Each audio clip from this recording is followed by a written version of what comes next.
question if we're God's people, why are we in this situation? Right? And as we know, the Hebrew Israelites are the Heavenly Father's chosen people, right?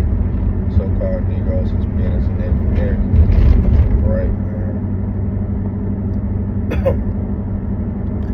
And people that ask these questions obviously doesn't know that we're living out our punishment, right? Our judgment. You know, the Lord, punishes people for going off. He put the curses upon his people. And they wonder why our people are at the bottom of all people, and we not organized like everyone else, we lost, we confused, we're broke, living paycheck to paycheck, killing each other, being gunned down by policemen and etc. Right?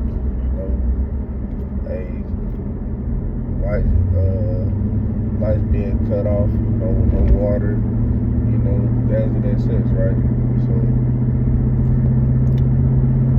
for the ones who asking if we're God people, why we put in this situation, all you have to do is read Deuteronomy 28th chapter. That's the whole reason, that's the whole point of us knowing that we are the Hebrew Israelites, because who was those curses fit upon? Not the so-called white man, not the so-called Asian man, Chinese, none of that. It's fit the Hebrew Israelites, right? Like it's saying, sixth chapter, around verse like 58, 59. I think it ended like 59 or 58. One of the ones that just asked, he said, if the world be made for our sakes, why doesn't we, inherit or possess the things of the world? Like roughly paraphrase, right? Or not, because one was still in captivity. For two, this is, Esau's kingdom. The Esau kingdom is built to go against the Israelites, right? It's built to go against his brother. So we're not going to inherit with the world. We're not going to possess the things that Esau Edom possess. You know what I mean? We ain't going to be wealthy in this captivity. We ain't going to be wealthy in captivity. We're not going to be happy in captivity. We're not going to be peaceful in captivity. It's going to be the opposite. Even Yahushua gave up his wealth, to go out and preach the word, man. To do the works. He became a carpenter. You know what I mean? So, hey, we doing the same thing. You gotta go up and go to the plantation every damn morning or every day, just to get a 2-day break, if that, just so we can pay the bills, have some food in the refrigerator, the cabinets, things of that such, right? And people think just because you got a roof over your head, a car to drive, food to eat in your kitchen, hey, they think we still not in captivity. Nah, we still in captivity. We still living out our punishment. I don't think y'all do is read a couple of the curses. I don't want to read and drive.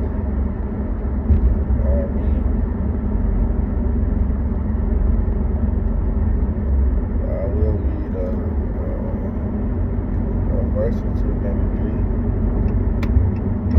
So y'all can see, these curses fit the Hebrew Israelites, man. Hey, you can't be mad at the Lord punishing us. Hey, we the ones that went off. We the ones that went off. So,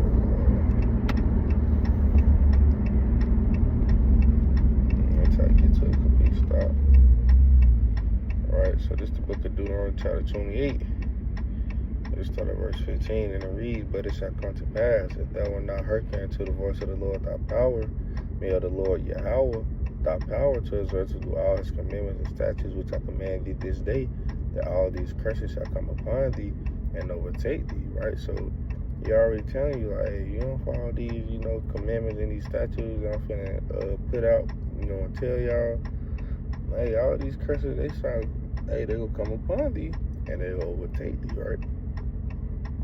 Verse 16 say, curse shalt thou be in the city, curse shalt thou be in the field, man. Who the ones that's cursed in the city?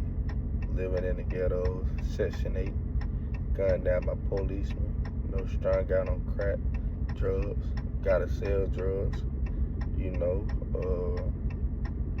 killing each other, having an evil eye towards his brother, towards his sisters, towards his children, towards his wife, growing up without a father or a mother, confused, lost, unorganized, at the bottom, alright? Who wants to curse in the field? The Israelites, right? Because all 12 tribes went into slavery, out of all the nations, man. You know what I'm saying? We ain't just been in captivity here in Babylon the Great, aka America. Now we've been in captivity all over. You know what I mean? So the Lord cursed us, man. Drop down to verse 20. Man, hold on this little curvy road. Looks like I'm going straight away. And this wasn't meant to be long, man. Cause these questions like that, the answers be simple. To make it short and sweet. The Lord punished his people. And that's why we're living in a situation that we are living in. You know what I mean? So this Deuteronomy 28 and 20 said the Lord Yahweh shall send upon the cursing, vexation, and rebuke, and all that thou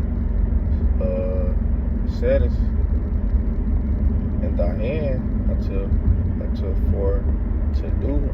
thou be destroyed, and until thou perish quickly, because of the wickedness of thy doings, whereby thou hast forsaken me, man. So the Lord put this cursing, upon us, because of the wickedness of thy doings, man. Our people is wicked as hell, dog. Going off serving other gods, not following the laws and commandments, still doing the things of the flesh, man. Doing the things that made them feel good in it, on the inside, man. So there was another one too that I wanted to read. They're like, curse shalt thou be.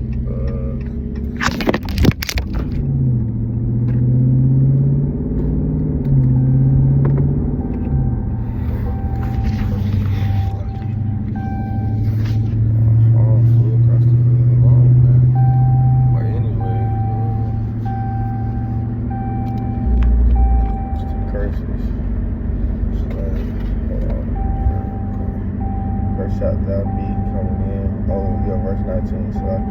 So it say, curse shalt thou be when thou coming in, and curse shalt thou be when thou goest out. So it's saying we're going to be cursed our whole life. Upon this earth right now, we shall be cursed our whole life. So it's going to be like this our whole lifetime. Not just until you turn 21, until you turn 18, until you leave. Nah, it's like, coming in, curse shalt thou be when you coming in, and curse shalt thou be when you goes out. So hey, man, the Lord, these are curses that we have to live out. The curses that overtook us. Alright, and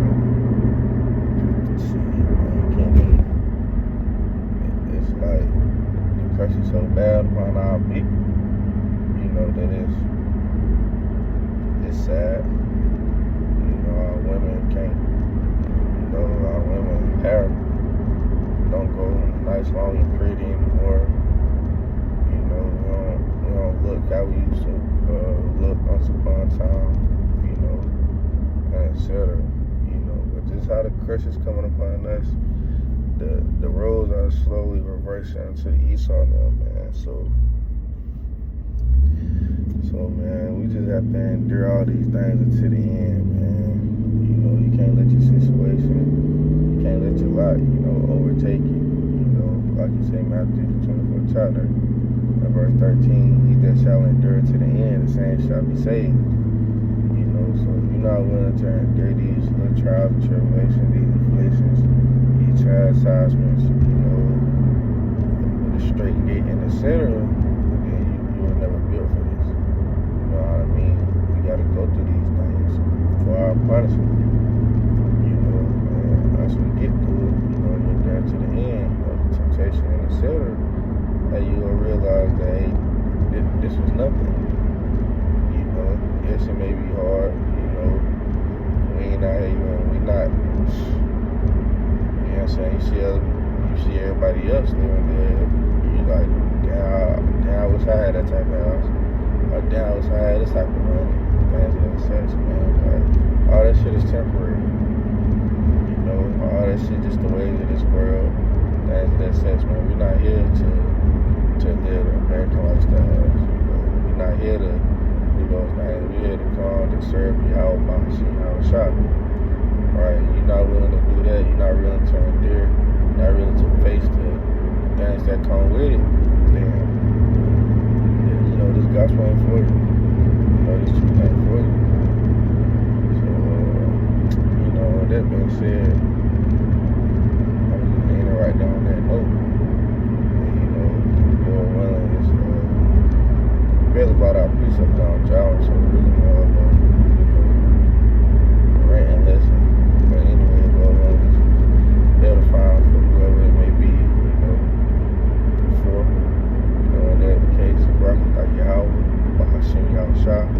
Once again, double honors to the elders and apostles, and elder bishops of Great Millstone. Shalom to the whole free left, beginning with the 144,000. Shalom.